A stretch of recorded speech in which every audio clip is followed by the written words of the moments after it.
Humans have always had to make important decisions, often in groups. And for most of history, they've used the same basic technique, whether they were deciding whether to have their village go to war with the neighboring village or whether to introduce a new product into the marketplace.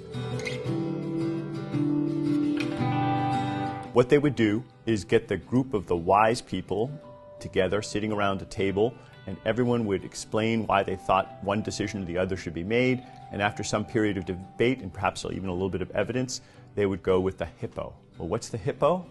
The HiPPO is an acronym that our friend Ron Kavahavi at Microsoft came up with, and it stands for the highest paid person's opinion. That's right.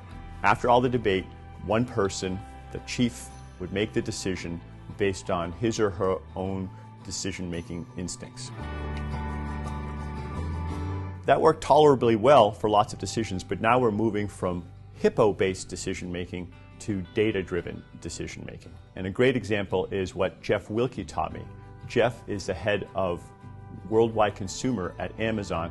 He's also a Sloan grad, so every once in a while he comes back and gives me a few tips. I remember some time ago he came to my office and we were talking about data-driven decision-making and the way things were evolving at Amazon. And before we really got into it, he said, hey, let me bring up Amazon. I want to take a look at your website. And I said, okay, fine. And so I brought up Amazon on my web browser, and he looked at it for a second. He says, you're in Group B. I said, what do you mean I'm in Group B? He goes, well, we're running an experiment right now on you and millions of other people.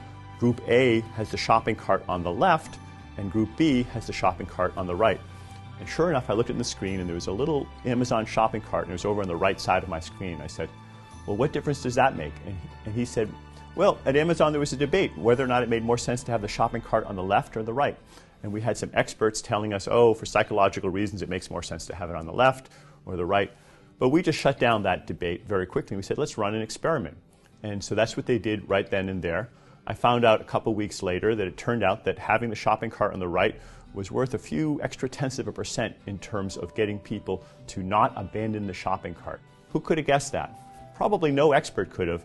But by doing an experiment and gathering data from millions of customers, they were able to find out that it's slightly more likely that people consummate their purchase if they have the shopping cart on one side or the other. These kind of A/B tests are ubiquitous, not just at Amazon, but at every major digital company. And now companies across the world are using this experimental approach to gather data.